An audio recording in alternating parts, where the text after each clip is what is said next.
Whiskey and Nerds podcast.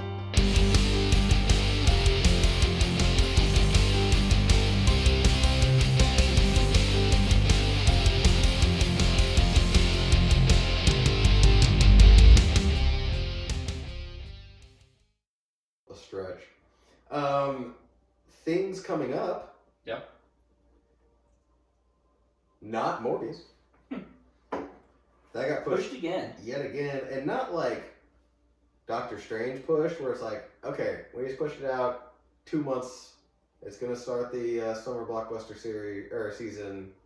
That's how we're going to play it. You're like, fuck. Yeah. Fine. It's like, okay, I understand. No, Morbius was supposed to come out. January of 2021? No, it was originally supposed to come out, I think, in November 2020? October or November of 2020. Yeah. Got pushed to January 21. It's been pushed like 5 times total. To May, and then to October, and then to January or February, and then it got pushed to November of this year. Is it November now? I thought so. I thought it was like late this year. I thought it was like April. No, I thought it got like fucking Top Gun 2 dumped. Like if you type in Morbius, it hasn't been updated because Google still says January 28, 2022. Lion sex and balls. Has the Morbius movie been canceled? Nah, that might be the next thing. April 1st. April 1st. As of January 4th, April 1st. Okay. So not that epic of a push. And the only thing to me that makes sense for them to push it again was the success of Spider-Man. Because it is a Sony film, not a Marvel Studios film. Mm-hmm. So it's a Sony-owned character. So we went and saw Spider-Man again last night. Mm-hmm. And on the car ride home, I deeply compared Sony MCU, or Sony Marvel, to Warner Brothers DC. Let's reboot, let's make money. Let's reboot, let's make money. No continuation, no continuation, yeah. No development in characters, and so in conjunction with other characters. I think Sony saw a chance to throw in another Andrew Garfield because of how well he did. Mm-hmm. They already have Venom. Mm-hmm. Because this is a Sony character, it's weird because the Vulture's in it, so I guess they kind of own multiple characters, or they're borrowing. They're shared. So I think they saw an opportunity to make a little bit more money and throw in an Andrew Garfield cameo. And they're like, yeah, let's go ahead and push that back and add this in real quick. Because if there's an Andrew Garfield cameo, that's why it was pushed. Which would make sense. And I don't think I have a problem with that. Because we know that Morbius and Venom are in the same universe. Yes. Because he even references the thing in San Francisco, which is where Venom was set. And he says I'm Venom. No, I'm just kidding. So I'm fine in all of them playing in that water. In fact, if you give me a Spider-Man 4 or Amazing Spider-Man 3 with all that, with Andrew Garfield. Oh, okay. Because you're going to have it with Tom Hardy Venom. That's what it's going to be. Because that's what it was originally going to be, like 2017 or something like that. So I'm good with this. I'm on board with all these things, and I would love to see Andrew Garfield's quirky, fun-loving Spider-Man, Peter Parker, against a well-meaning guy dealing with Venom and all that chaos. And yeah, we are drunk. But here's an idea. Amazing Spider-Man 3. Something happens, and you have him fighting a cast of supervillains, not unlike we just saw. Right. But introduce, and Andrew Garfield dies at the end. But before he dies, he comes across another young man who has also come across some sort of radioactive spider. And that is how you get Miles Morales Spider-Man, because that is still owned by Sony. That is not an MCU. That's true. Catalog. And then you can play your own Spider-Man without being like, Why do I have to have two fucking white guys being Spider-Man this whole time? Yeah. When, honestly, we all want to see Miles Morales in live action, especially after you got into the Spider-Verse. Yeah. And this year Across the Spider-Verse coming up. I always forget that Tom Holland is technically the Sony Spider-Man also. It's just a shared with MCU. Because they introduced, technically, kind of, Miles Morales in Spider-Man Homecoming with Childish Gambino. Yeah, Donald Glover reference. Donald Glover. I got a nephew who lives out there. Yeah. And when he's talking on the phone, he's talking to Miles. Mm-hmm. So, it almost seems like it makes more sense to introduce him that way. And hopefully that way Miles Morales could be even a shared thing. But you have 3 more movies. Oh, fuck. Right? Man, these are great. You have 3 more movies of Tom Holland. Yeah. Whereas Miles Morales, how many different Spider-Mans do you want to spin at one time? I mean, 2 is even like... Well, there's even talk about freaking Tobey Maguire come back for Spider-Man 4. Don't give me that. Yeah, no, I don't want that. I don't think he wants that. No. He wants the money that comes with it, but I don't think he wants that. Yeah. I wouldn't even know how you'd plotline, unless you did like Spider-Man Logan-esque somehow. Like old man Spider-Man. That'd be good. That would be the only way you can make it work, but I don't know if he's not dying from anything. Yeah, he There is... So I did read some Spider-Man comic once that was MJ was like, I guess, like had like their baby, and so it like gave like some of the stuff to her, and it became like cancerous and was like slowly killing her. So you kind of spin it like that. Maybe the spider serum is slowly killing him. That'd be the only way you could spin it to make it like Logan-esque. Yeah. Yeah, because Logan was a race against the clock. You knew his time was winding down, and he was just trying to do enough to take care of this girl. Yeah. Who turns out was, by definition, his clone daughter. Yeah. And he's like, old Logan would have no problem getting through this, but this, with his body falling apart, he doesn't have his healing factor like he used to. Can he get them through? And that was the whole like drive of the movie, and then you have the love story of him growing with his daughter and having all that. I don't know how you make that count unless you do something as boring as I got spider cancer.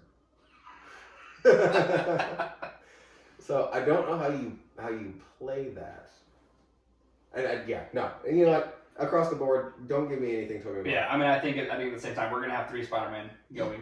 Well, and like you said, if you kill one off, which, as long as you do it correctly, I'm okay with it. Yeah. Because you're killing off my favorite one. But, yeah, Tom Holland, like you said, has 3 more movies he signed on for. And I'm excited for those because you get to reset how you do it. We talked about it. And now he's going to be Spider-Man instead of Spider-Boy. Yeah. He is now on his own to be Spider-Man and not being taken care of or... Yeah, and Tom Holland himself, I get it, he looks 14, but he's mid-20s. Yeah. He's exactly the age that Spider-Man is when you kind of see him, the Spider-Man cartoon when he's on his own, getting a job, considering how to navigate college. We'll see what they do with that, and we can even do our own little segment on that at one point. Yeah. I'm good with all that. I want a third Andrew Garfield Spider-Man just because I love Andrew Garfield as that role. Yeah, and I'm fine if you add it in with Tom Hardy Venom. Mm-hmm. I'm fine with that. Do it right. Yeah, just make it count. Don't rush it. Don't give me Batman vs Superman. Yeah, Batman vs Superman was rushed. There was really good aspects of that movie. Had we had a Ben Affleck Batman Solo movie, film. Yeah, and then you had those two, like. How about a Ben Affleck Batman movie that ended with him? Or, you had a Ben Affleck Batman movie. Let's just, alternate universe, it's the Riddler in the same kind of hush situation that you have in the Batman coming out. Right. And then your post-credit scene is him flying towards Metropolis when Zod and Superman are going at it. And then you get, because you had Man of Steel, Yeah. And then you have Batman, and Batman, at the end of Batman, you see him coming up trying to save his people at Wayne Tower in Metropolis. And then you give me Superman versus Batman, or whatever the fuck it's called. Yeah. Then I give a shit. Makes more sense. You have more build-up. Not Superman exists. Blah! Here's all this other crap. New Batman! Yeah, everything else is just happening now. Yeah. See, I like that. But also, the very beginning of Batman vs. Superman, it kind of shows like why they don't like each other. Because he basically destroys Gotham. Superman does. He blows the whole thing up. Yeah, sure. But he destroyed a building that was like one of the Wayne Towers or one of the Wayne buildings. You could have had your first Batman being the Ben Affleck solo film and have some sort of build up to where the end of that is him trying to save people throughout Gotham because he's fucking Batman, and then trying to save his own people in Gotham Tower or in Wayne Tower, and then failing. I don't know why Black Panther's his own thing, and I don't know why Black Widow's with him, but I like it. Well, if you... Yeah, no. And why Shuri's not with them. I feel like those two could have been swapped, but other than that... He was with the... But yeah, so I feel like, have Batman fail and be miserable Batman, and then go to Batman vs. Superman? Makes sense, you care. Yeah. This was just, hey, Batman's also here. Yeah, it's like, shotgun, more money. Don't give me anything with Tobey Maguire. Did you ever watch Molly's Game? Yes. So... Yeah, I know where you're going with this. Yeah. Michael Cera's character was based on a real person. The over-cocky... Super arrogant, fucks her over, is a giant celebrity. fucking asshole celebrity. Yeah. In the public eye. She talks about this. Plays a superhero. Yeah, that was Tobey Maguire. Yeah. Like... Gambling problem, huge dick. And if you... He was a huge dick to people. Good save. Not. I said him like gambling problem, hung like a Pringles can. There's more context to add to some sentences. No, that's a good save. But yeah, apparently that allegation was pretty widely supported. That after he did those Spider-Man movies, went to his head. He was a giant fucking prick. He did do some good stuff, like right after Spider-Man 2. He did the movie Brothers, which is like one of the best dramas to me of all time as far as acting career goes, because it's deep. With Jake Gyllenhaal. He did big after that. Gatsby. Oh yeah, I did do Gatsby with Leo. Leo could have won for that. Maguire was irrelevant in that, but Leo was really good. Yeah. But he's also good in everything. I mean, of all things, for him to win for The Revenant, where he says like 3 words and grunts. Gets attacked by a bear. And gets attacked by a bear. Honestly, that bear deserves a fucking Oscar. Right? The CGI person who did the bear. Yeah. So yeah, there's that. Anyway, I don't remember where we started with that thing. Like Spider-Man. Somewhere along the way we hit Spider-Man for some reason. We did.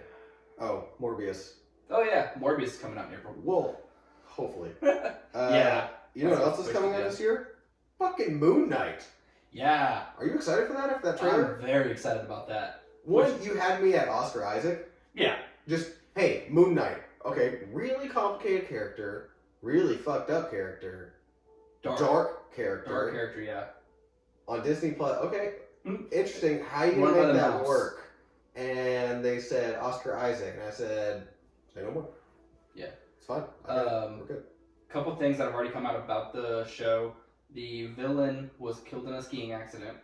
Sadly enough, French actor who plays the villain throughout the show. Yeah, I saw that. It's going to be a 6-episode series. Oh, damn it. So yeah, only 6. Damn it. And the cool thing though, they released the trailer earlier this week on Monday. Monday was the beginning of a new moon cycle, and it was a full moon the night they released it because Marvel. Yeah, I mean, also it really plays in really well when you could do that in the middle of an NFL playoff game to get you the most views right out of the gate. Yeah. Because not everyone is us, particular me where I'm like, set reminders when trailers release so I can watch them 17 times over. Yeah. I love you, Endgame trailer. That was 17 of those 34 million views. Fuck yeah. Spider-Man No Way Home trailer.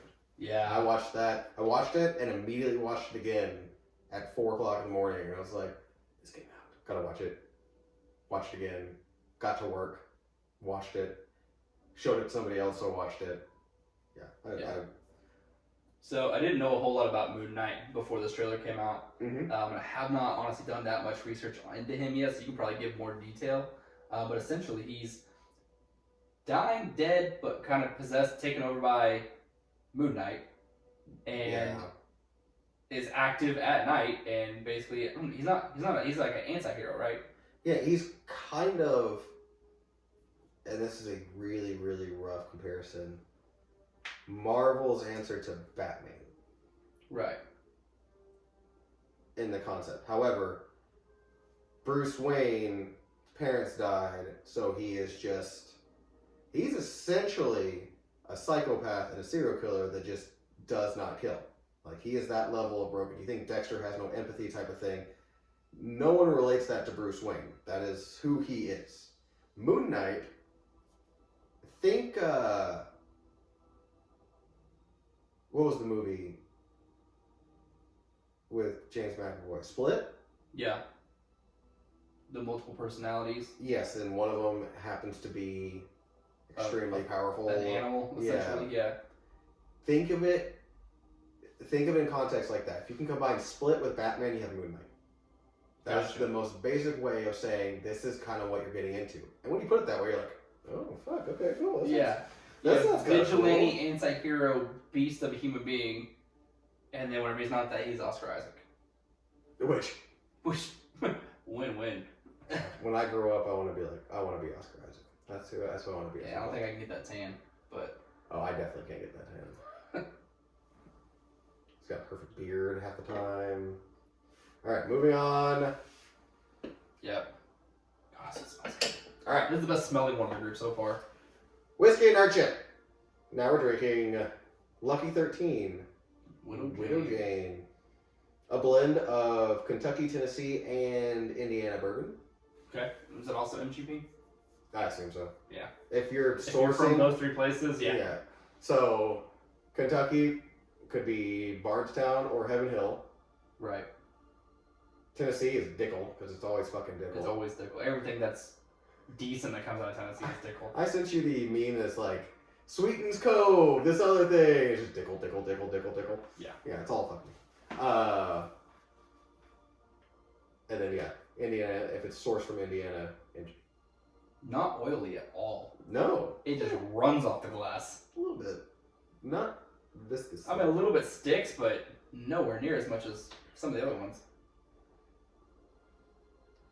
Again, we just did the Doc Swinson a minute ago. Much hotter than this. This one's going to be light. Let me pull up the tasting notes. Okay. And we'll jump into the shows that are out right now. If you've watched any Disney Plus or HBO Max recently. Yeah, there's a couple. Alright. You want to make any guesses on the nose? You No. pretty much said chocolate covered cherry earlier. Or I did. One of us did. That's for the Old Forester. Oh, you're right. Yeah. Graham cracker. Vanilla. Your yeah. real basic standard. I kind of get your kind of like honey graham situation. Yeah. You don't get much of like an oak scent or. Yeah, there's a sweetness probably from the honey graham type. Yeah. That vanilla. So it smells good. It smells really good. The notes they give you is vanilla bean, Earl Grey tea, which I don't get. No. The nose is way more basic than that. Caramel and sweet tobacco. I'll give you like the honey graham Maybe it's caramel. the caramel, honey graham caramel. Yeah. I don't really get tobacco on it, and I definitely don't get tea. No. I would get any kind of herbal. Yeah, it's a it. stretch. It'd be psychosomatic for me to say I get any kind of tea now. Even trying to make it psychosomatic, I don't get it. It's a very, very simple nose. Yeah. It smells good. Yeah. Very, very It simple. smells phenomenal. All right, on the taste.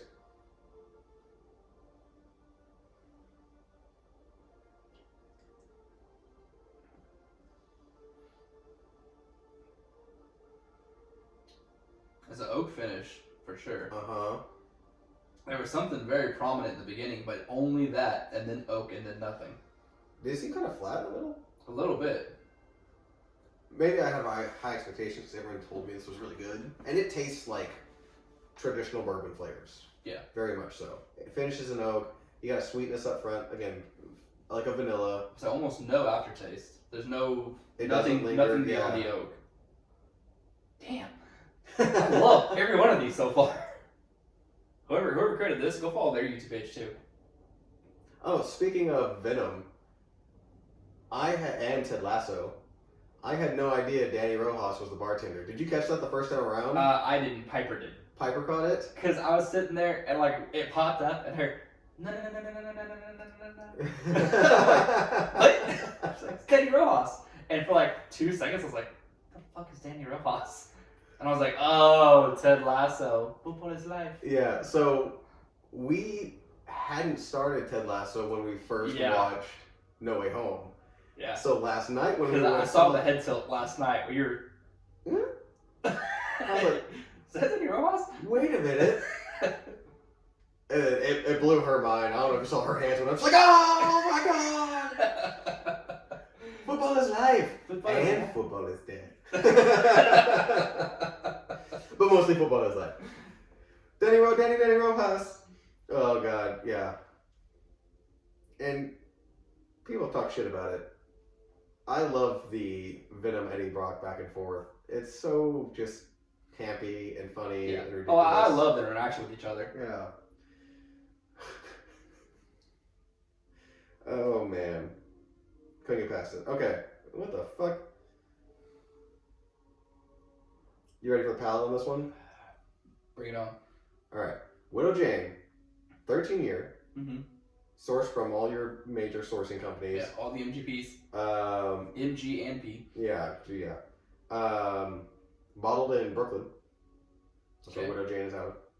I'd throw that in there. 46 proof. Okay. So, on the lighter side, even for us. So, 92. Yeah. Palette. Pecan pie. Whole grain toast. Grapefruit peel. You know that part of the grapefruit that no one ever eats? Yeah. I'd have made something else up. Yeah. Grapefruit peel, get him out of here. Yeah. You're fired. Why? I don't think I have to explain myself. What was the first one? Nutty pecan pie? Pecan pie. I get nuttiness. Pecan. Sweetness. I mean, yeah. I get nuttiness and I get sweetness. I don't get, well, yeah, I do. Yeah, that's a grapefruit. I do kind of. It wasn't psychosomatic. I was just, what is this aftertaste I'm getting now? Yeah, that's grapefruit. The grapefruit at the end, I get. It's a little psychosomatic for me. I don't know what you want from me on whole grain toast. Yeah, no, I don't. I don't actually get pecan pie. I get I do get nuttiness. a sugary sweetness, a dryness from like even maybe an almond. I can dryness. pull nutty sweetness. I don't know if the grapefruit's psychosomatic or not because I wasn't thinking it. I was thinking nuttiness. Finish. Yeah. I mean, yeah, it's grapefruit makes sense. All right, so throwing all this out the window, how would you explain it? I wouldn't necessarily say pecan pie. I would say nutty sweetness. I definitely get nuttiness. Yeah. Not even so much sweetness. Like sweetness is 3, nuttiness 97. Yeah. I would just say it's nutty. It's a nuttier oak finish bourbon.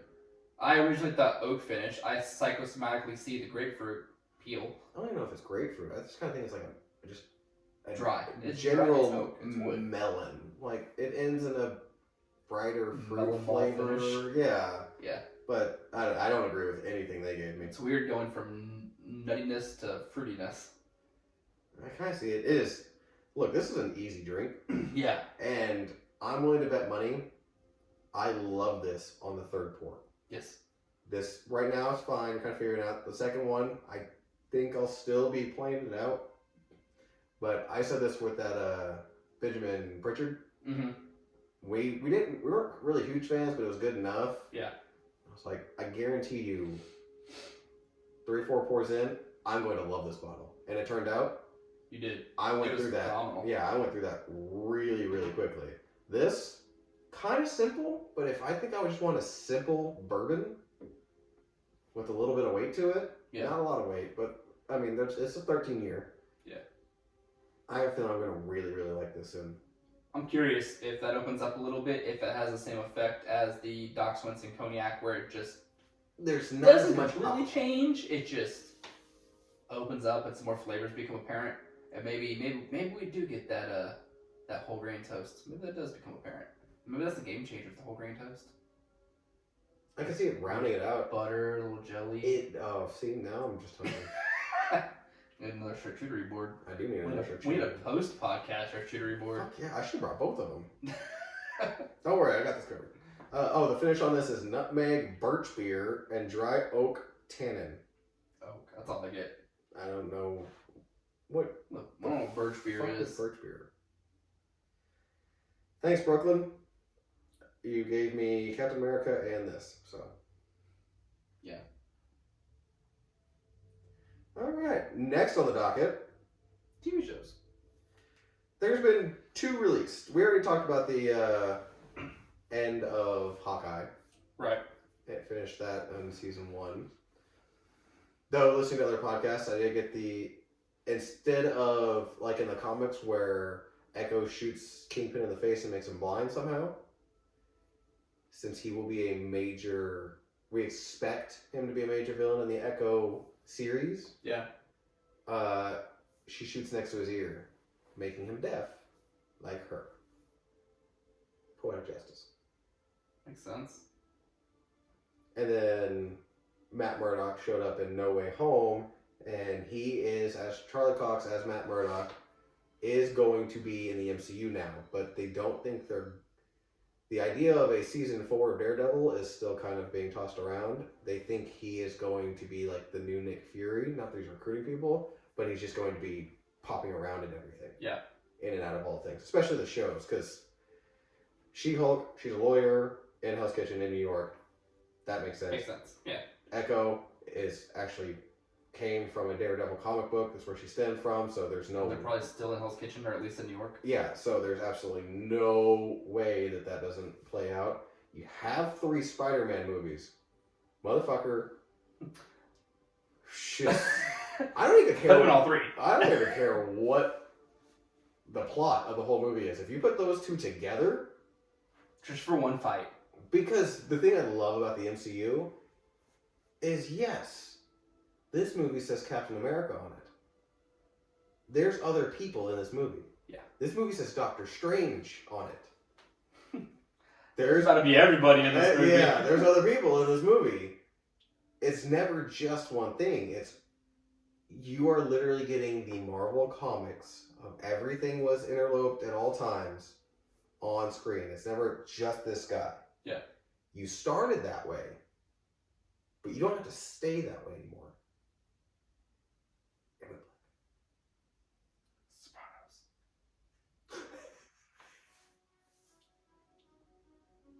Just get an even more epic one. Yeah, you know what? This was a win. I like the Vision versus Scarlet Witch in the top left corner. Mm-hmm. Interesting. Well, they did fight each other. Yeah. Wanda, you hurt Vision's feelings. God, I want to go back and watch all 26 movies that are out now. Yeah. Because they're all so good, except for Captain Marvel. Well, Eternals got a worse critic score than Thor: The Dark World, so... I would rather watch Thor: The Dark World than Eternals. I want to watch Eternals one more time, just to... I know. See if there's anything I missed. I need to give it the chance, and I always do, no matter what. Okay, so I will say this. Characters, great. Casting, great. Character development, missed, because you had 10 of them. It would have been a good 10-episode series. You could have made that work. Yeah. Same story. Just drag it out and give it a little... Because then you could have 10 hours versus 2.5. Yeah. That would have been better.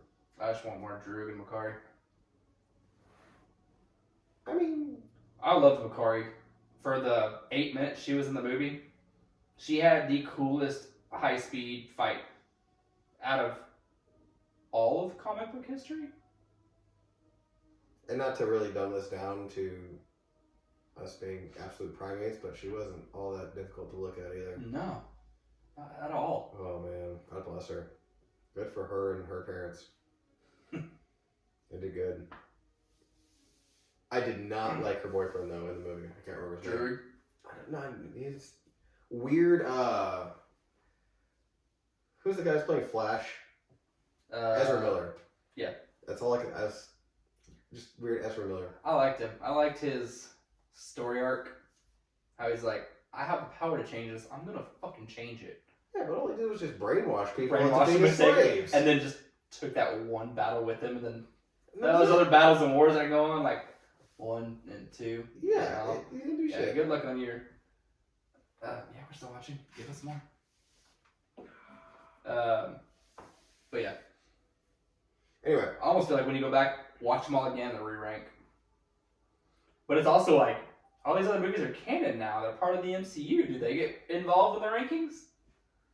Because you have to add 5 Spider-Men. We're already in like the 30s. I don't know what else has become canon in the past couple that's what movies. you mean. Yeah, that is officially canon. We got to do it now before they add X-Men, because that adds like 13. God. Well, I guess it depends on which X-Men you add. Fair point. Or if you just... Unless you just add Hugh Jackman, in which case it covers all of them. Because he was in all of them. Yeah. And if there's one that they're gonna add, it's Hugh Jackman. So